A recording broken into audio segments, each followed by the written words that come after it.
Hey everybody, thanks for pressing play. Brian here. I want to show you a hiking guide for the mountain Kippure in County Dublin. This is a great beginner hike because it's really straightforward. It's situated about 40 minutes south of Dublin and it's right on the Dublin-Wicklow border. When you get to the top of Kippure, you are going to be almost 2,500 feet in height and you will be on the 32nd highest mountain in Ireland and the highest mountain in Dublin.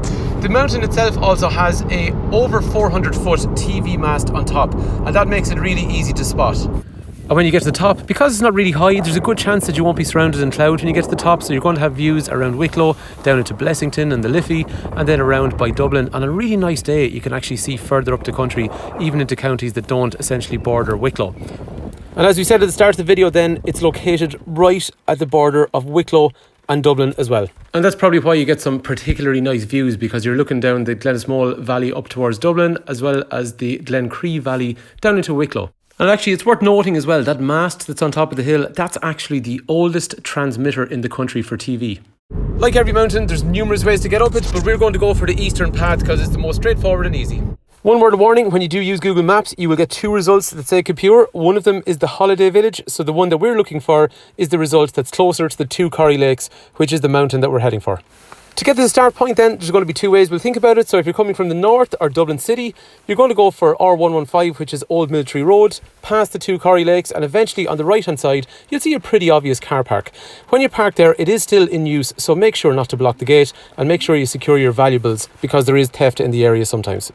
And of course, that's not something that's unique to Kippure, because everywhere the cars are going to be parked, criminals are going to know that you've gone away from your car for quite some time. So bring as few valuables as possible, and anything you do bring that's valuable, bring it with you, and then you actually won't go wrong.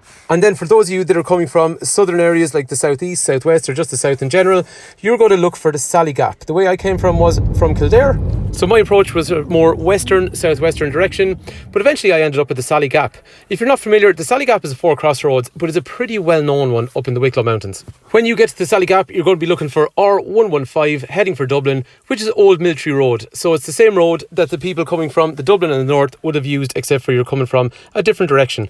When you turn onto R115, you will see Kippure right in front of you with the big mast on top of it. And coming from this direction then, watch out for the car park on your left hand side. So once you get parked from either direction, this is the road we're going to start walking up. So this is where you're going to put on suitable footwear, suitable clothing, and bring some water and some snacks as well. This is actually at a height of 1,709 feet. So when you get to the top, you will have ascended 775 feet from the car park itself. So depending on your level of fitness, it's going to take you probably somewhere in the region of about 45 minutes up to 60 minutes to get from the car park up to the top. In terms of the gradient, it starts off pretty average. It's not difficult at the start. You are constantly climbing, but nothing really too difficult. That means then for the first 20 or 30 minutes, it's pretty straightforward and you can enjoy the views around. I'm not saying it gets very hard at the end, but there is more of an effort required as you get closer to the summit. After about 10 minutes or so into it, one of the views you see to your right hand side is the Sugarloaf mountain with its distinctive top.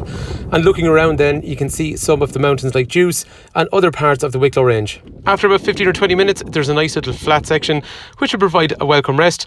But overall, this is a really great beginner hike because there's no navigation involved. You literally just follow the road. It's not overly difficult and it's a great family day out, even if you want to push a pram up like we did. As we get along up into about 40 to 45 minutes then, we're going to find a set of zigzags, and this is where it gets a lot steeper, especially if you're cycling. I met a couple of cyclists going, and absolutely hats off to them, because that is a tough cycle. It's quite steep. Walking, you can take little rests along the way, but it's really nice because you start to get some really nice views around Wicklow as you're walking up. And like what we said already, there's some great views of the Sugarloaf. It's a really distinctive mountain. Actually, that's one that we're going to cover in another video. That's a mountain where if you prefer a little bit of a climb and a little bit of a scramble, still at a very, very basic level, that's a great mountain with some really nice views, but we'll cover that in a later video. So coming up to the final turn, yes, your legs will be getting a little bit tired at this stage, but you're nearly there because it's going to be worth it, because you're going to have some great views around once you get there.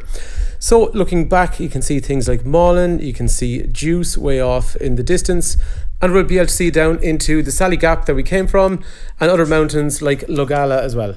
One thing I found actually when you get to the top as well, there's quite a lot of space on the summit, so you're never really crowded up. One thing I found about the Sugarloaf is actually the summit, it's not that large at the top, so it can get a little bit crowded, whereas the likes of the top of this mountain, you got plenty of space if you want to sit out for a while and have a bit of a picnic or just have a walk around in your own company.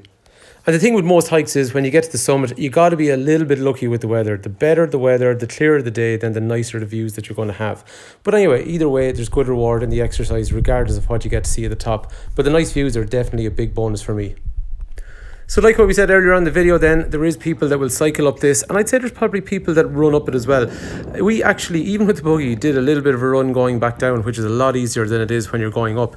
It's definitely one I would recommend if you were going to do a bit of cycling, or if you're going to do a bit of running, or just general walking like what we did on this day when we were up there as well.